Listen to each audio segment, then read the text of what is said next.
The sterile hum of the hospital monitors filled the quiet room as I stepped hesitantly into the ICU. The fluorescent lights reflected off the polished floors, casting a harsh glow over the rows of beds, each occupied by someone fighting their own battle. My heart pounded in my chest as I followed the nurse's directions, the weight of unease pressing heavily on my shoulders. I had come to visit my son, David, unannounced, hoping to see him as I always had, smiling, full of life, perhaps complaining about work or some trivial annoyance. But nothing could have prepared me for the scene that awaited me. There he was, my David, lying motionless, tubes and wires snaking around his frail body, his face pale and drawn. The heart monitor's rhythmic beeping was a cruel reminder that life itself was hanging by a thread. My mind raced. How had it come to this? Just hours ago, he had seemed fine, talking about mundane plans, unaware of the storm brewing within his own body.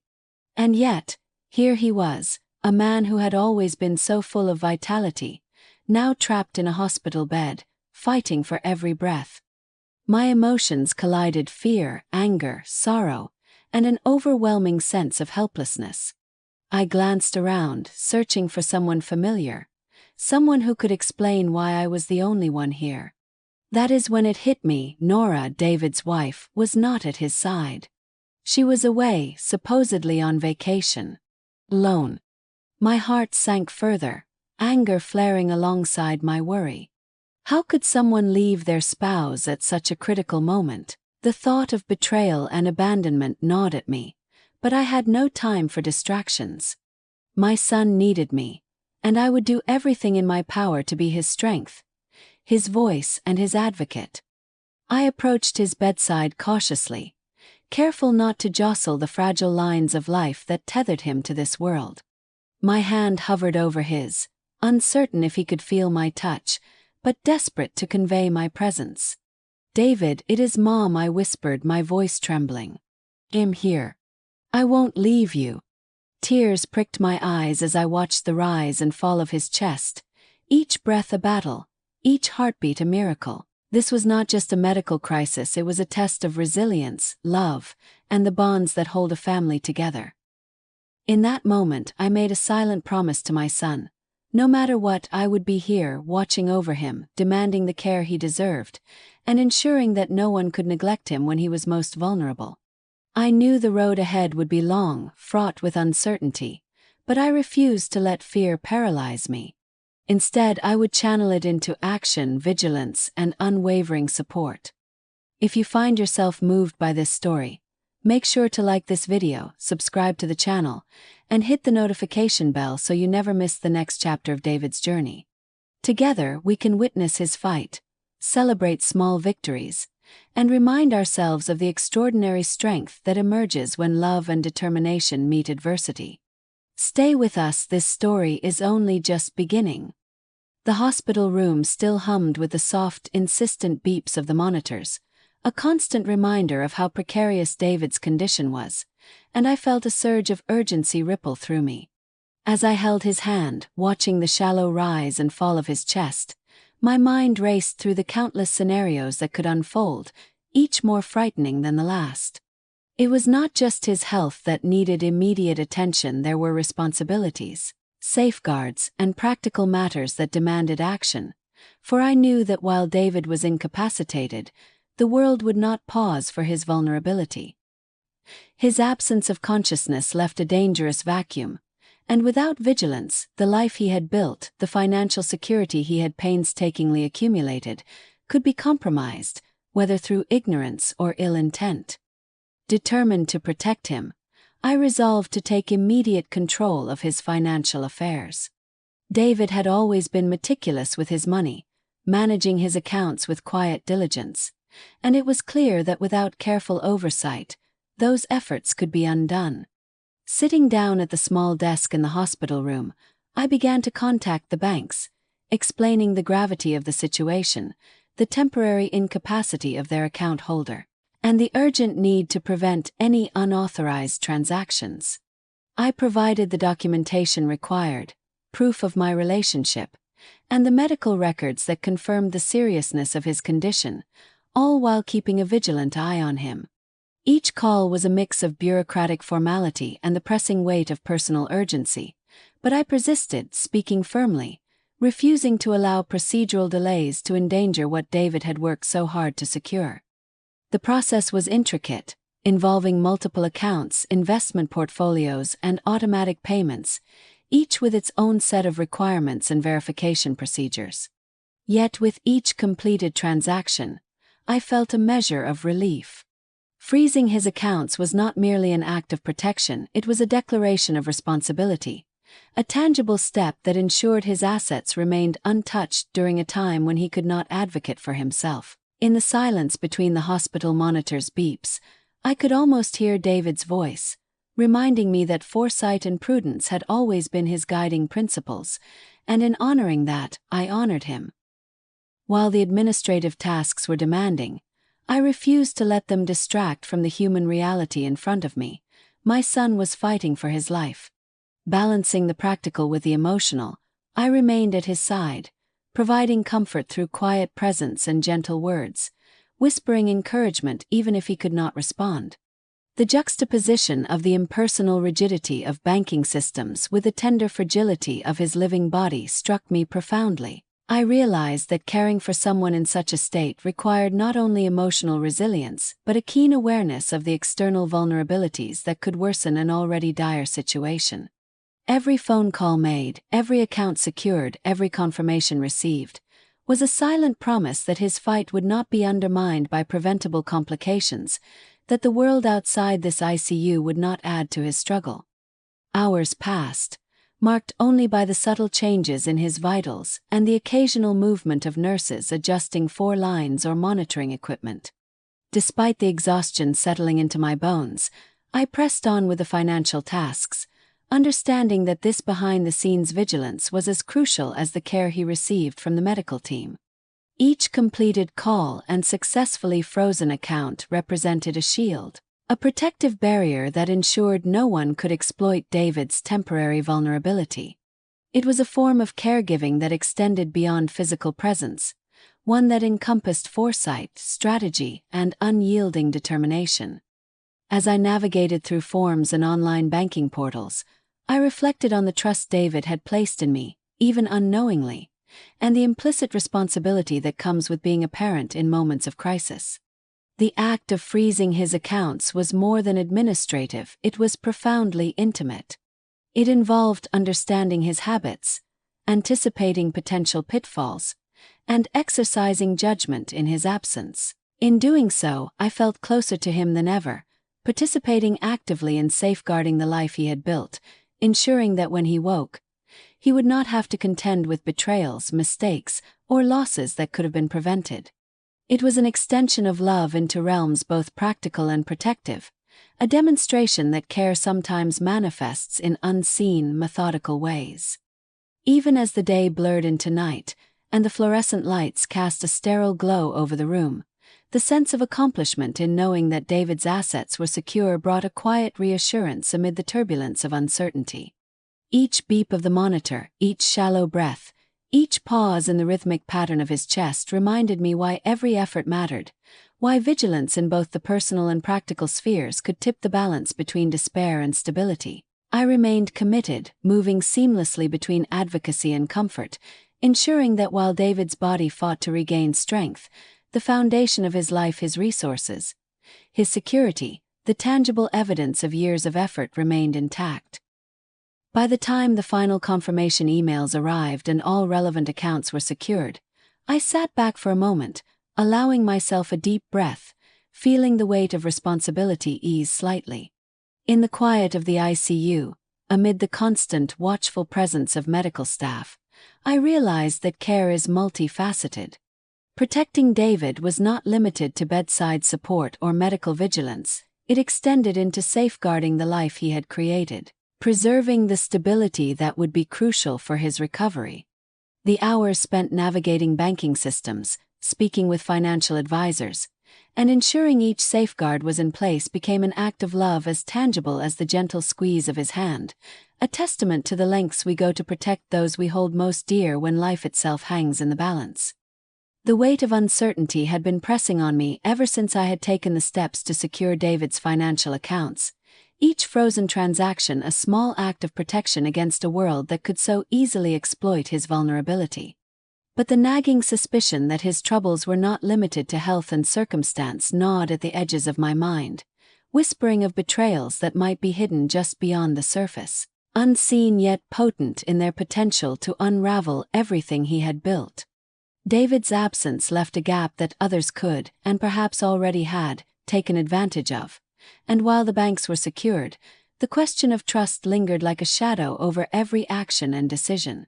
It became clear that answers were necessary, not just for practical reasons but for the peace of mind that only clarity could bring.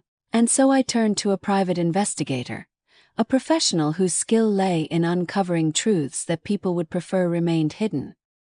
The investigator approached the task with the quiet intensity of someone who understood the stakes, listening carefully as I detailed the situation, the unusual behaviors, and the gaps that had appeared in both financial and personal realms since David's hospitalization.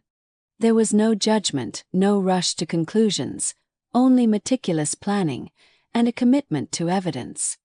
As the days stretched into a tense rhythm, I watched as the investigator moved with precision, following trails, observing patterns, and gathering documentation that could withstand scrutiny, knowing that circumstantial hints were not enough in a situation that demanded absolute clarity.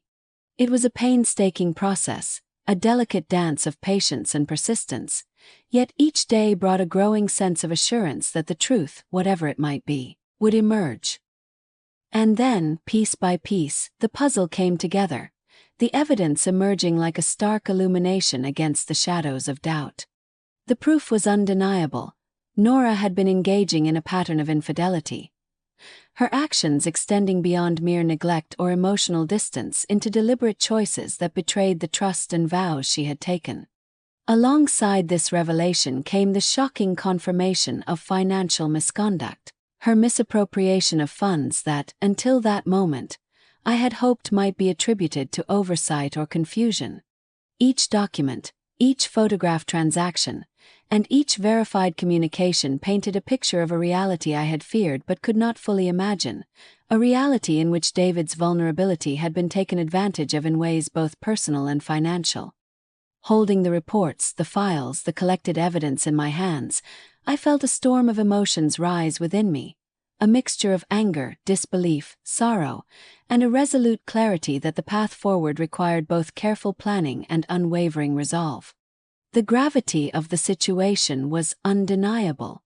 This was not a matter of casual misunderstanding or minor error, but of deliberate choices that had endangered not only David's financial security but the very integrity of his personal life. Yet even amidst the turmoil, there was a sense of vindication, for knowledge, however painful, was preferable to uncertainty, and understanding the truth was the first step toward regaining control. I took the evidence to David's bedside, a silent ritual of accountability, knowing that while he could not yet process the information fully, the act of safeguarding the facts, of ensuring the truth was recorded and verified, was a crucial step in protecting his future. The private investigator had done more than uncover infidelity or financial misconduct. They had provided clarity in a period dominated by fear and helplessness, allowing me to act decisively to prevent further exploitation. Every detail meticulously logged, every document verified, served as a shield against additional harm, a protective measure that extended beyond money and contracts into the realm of personal dignity and justice. The process of dealing with the ramifications of this evidence was complex and emotionally taxing. Confrontation was not immediate, for the priority remained David's health, yet the knowledge could not be ignored. Plans had to be made, legal counsel consulted, and safeguards implemented to ensure that the consequences of these actions would be addressed appropriately and without unnecessary delay. In the quiet of the hospital room, amidst the rhythmic beeps of monitors and the soft rustle of nurses' movements, I felt the weight of responsibility acutely. This was a moment where protection, justice, and care intertwined, requiring a balance of strategic foresight and emotional resilience. Every action taken in response to the investigators' findings reinforced the sense that vigilance was not a choice but a necessity, and that the consequences of inaction could ripple outward in ways both immediate and long-lasting. The layers of deception, carefully revealed, illuminated the urgency of safeguarding David's remaining autonomy, securing what had been entrusted to him, and preparing for the eventual confrontation with the truth in a manner that preserved his dignity while addressing the breaches that had occurred. It was a delicate equilibrium, one that demanded both patience and decisiveness, empathy and firmness, a careful choreography in which every step mattered. By the time the final reports were filed, organized and fully verified, a sense of resolution settled over me, not of closure, for the wounds and betrayals were far from healed, but of clarity. The truth had been unearthed, undeniable and precise, providing the foundation for informed action. The investigators' work, executed with professionalism and care, had transformed fear into knowledge, suspicion into certainty, and uncertainty into strategy. In the quiet aftermath, watching over David as he rested, I realized that protecting someone's life extended far beyond physical care. It encompassed ensuring that every facet of their reality, emotional, financial, and personal, remained secure, safeguarded from the forces that would exploit weakness. And in that understanding, the path forward, though challenging, was clear. Vigilance, protection, and an unwavering commitment to justice would guide the next steps, ensuring that David's life, his legacy, and his dignity were preserved against any threat, seen or unseen.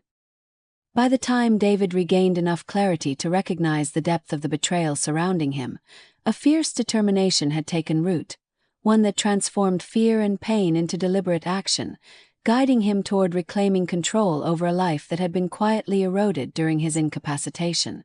From the sterile confines of the hospital room, with the hum of medical equipment providing a constant reminder of both fragility and resilience, he began the painstaking process of understanding not only the events that had led him to this point, but also the necessary steps to protect what remained most precious: his children, his assets, and the integrity of his future. The conversation with his mother, who had been both a vigilant guardian and an unwavering advocate throughout his hospitalization, was one of quiet intensity, each word chosen with care, each emotion tempered by the weight of responsibility and the urgency of the moment. Together, they began mapping the path forward, a collaboration rooted in trust, shared concern, and an unspoken understanding that inaction was no longer an option. The private investigators' findings, meticulously compiled and verified, served as the cornerstone of their strategy, providing undeniable evidence of infidelity and financial misconduct that could be presented decisively and without ambiguity. As David absorbed the scope of the betrayal, his perspective sharpened, and he realized that the confrontation with Nora could not be a mere emotional reckoning but a calculated and precise process, requiring the expertise of legal counsel to ensure that every action protected his rights and those of his children. The attorney, brought into the fold with careful timing, offered guidance that was both practical and strategic, detailing the avenues through which divorce proceedings could be initiated, custody could be secured, and the misuse of funds could be rectified. The convergence of family, legal expertise, and investigative diligence created a framework within which David could act with both authority and restraint, turning what initially seemed like a chaotic maelstrom of betrayal into a structured, actionable plan. The mother's role remained critical, a steadying presence whose insight and foresight had already prevented significant financial loss, and whose support offered emotional ballast as David confronted a reality that was as painful as it was transformative. Together, they orchestrated communications, formalized requests, and legal filings with an exacting precision that reflected not only the seriousness of the circumstances but also a deep commitment to fairness and protection for the children, ensuring that their well-being would remain the priority even amidst the storm of adult conflicts and legal maneuverings. David's awareness of the stakes heightened his resolve, transforming grief into strategic energy. The confrontation with Nora was approached not with vengeance but with clarity, each step measured, every word underpinned by legal documentation and undeniable evidence. The process of securing a divorce became an exercise in both asserting personal boundaries and protecting assets from further misuse. A dual objective that demanded patience and persistence, emotional composure, and rigorous attention to detail.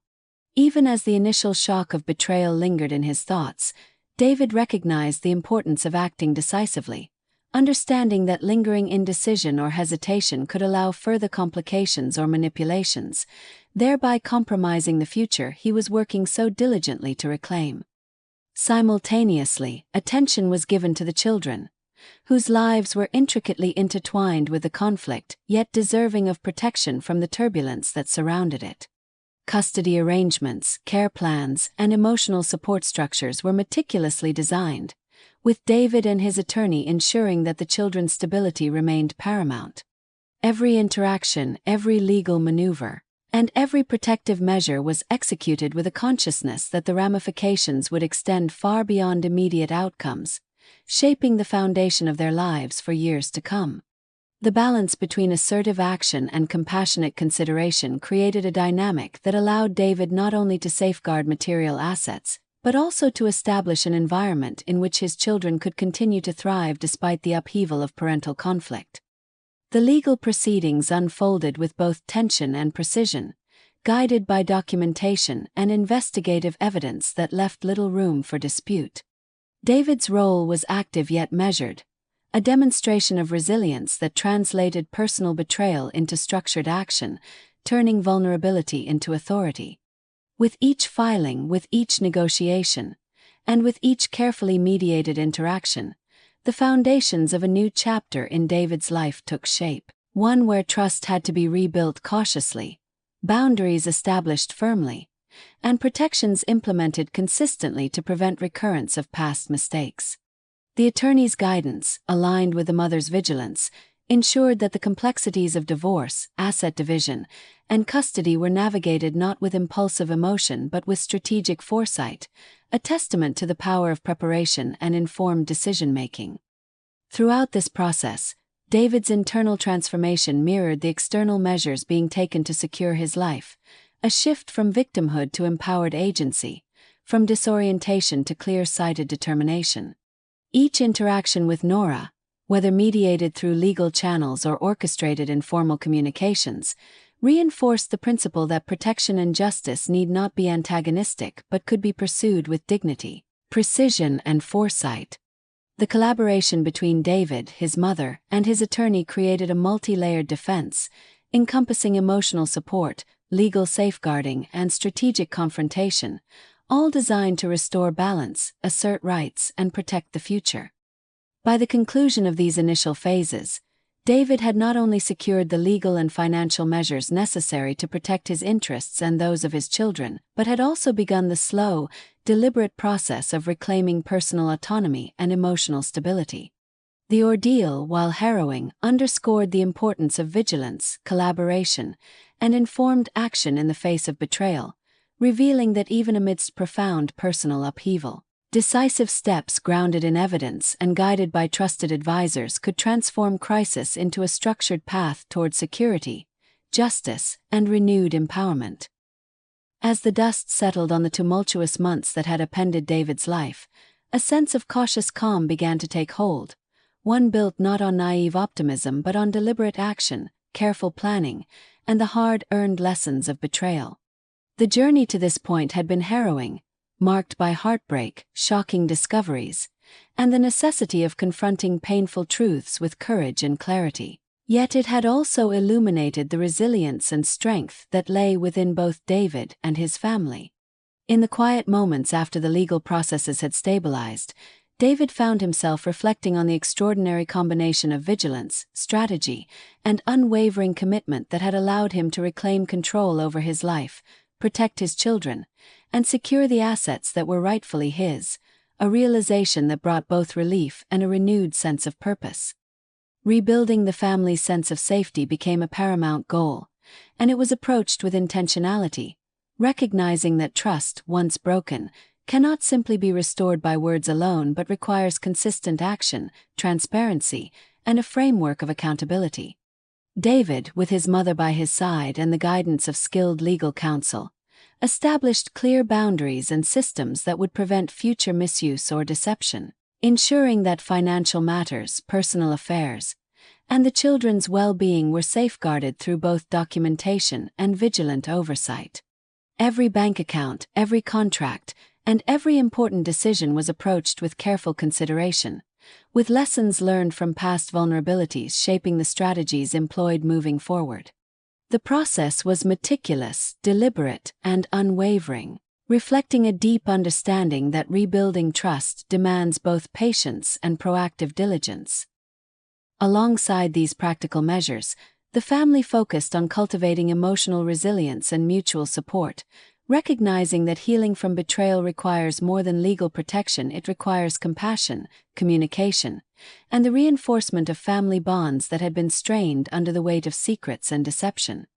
David spent dedicated time with his children, fostering an environment of stability and reassurance, emphasizing that while adults may falter, the love and protection they provide for their children can remain steadfast. This commitment to emotional clarity and safety extended to every aspect of family life, from structured routines that provided predictability to open conversations that encouraged honesty and mutual respect, creating a foundation upon which trust could slowly, carefully, and intentionally be rebuilt. The experience also instilled in David and his family a profound understanding of the importance of vigilance in every facet of life, particularly when prior trust has been compromised. No longer could assumptions or goodwill be relied upon in isolation. Rather, careful monitoring, thorough documentation, and proactive action became central tenets in maintaining security, both financial and emotional. Meetings with advisors, regular reviews of legal and financial matters, and a commitment to clear communication all reinforced the principle that foresight and preparedness are essential tools in navigating relationships and protecting what matters most.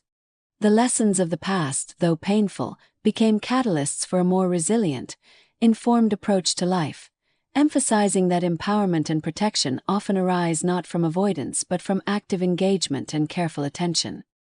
As time passed, the family began to experience the subtle but profound effects of these efforts, a restored sense of trust grounded in consistent behavior, a clarity of expectations and boundaries that reduced anxiety and uncertainty, and a strengthened bond that arose from facing adversity together and emerging with intentional strategies for security and well-being.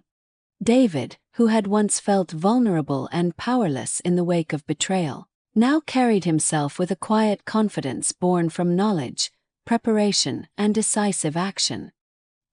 His children, having witnessed both the challenges and the recovery process, learned valuable lessons about resilience, accountability, and the importance of surrounding oneself with trustworthy support. The mother, whose vigilance and unwavering advocacy had been critical throughout, continued to serve as both advisor and moral anchor, embodying the principle that family unity and proactive engagement can mitigate even the most destabilizing circumstances. In this phase of rebuilding, the family also embraced the principle of documentation as a tool for clarity and protection, recognizing that written records, contracts, and thorough accounts of decisions provide not only legal safeguarding but also peace of mind. Every agreement, every financial transaction, and every interaction that carried potential risk was approached with transparency, allowing the family to operate with confidence and control. By embedding these practices into daily life, they transformed past vulnerability into present strength, turning experiences of betrayal into a roadmap for security and vigilance that would serve them for years to come. The culmination of these efforts was a family that, though forever marked by the challenges it had faced, emerged stronger, more aware, and more capable of navigating life's uncertainties. Safety, trust, and clarity became guiding principles, reinforced through consistent action, informed decisions, and the shared understanding that protection and accountability are ongoing commitments rather than one-time achievements. In embracing this holistic approach combining emotional support, legal and financial diligence, and proactive vigilance. David and his family reclaimed not only their security but their confidence in their ability to face whatever challenges might arise, fortified by the knowledge that they had learned, adapted, and persevered. This story, a testament to resilience, careful planning, and the power of deliberate action in the face of betrayal, reminds us that even the most painful experiences can be transformed into opportunities for growth, protection, and strengthened relationships. Thank you for joining me in following David's journey. If you found this story meaningful and inspiring, please like this video, subscribe to the channel for more real-life stories of courage and recovery, and turn on notifications so you never miss an episode. Your support helps share these lessons of resilience and empowerment with a wider audience, ensuring that we can all learn from the experiences of others and apply these insights to protect and strengthen our own lives.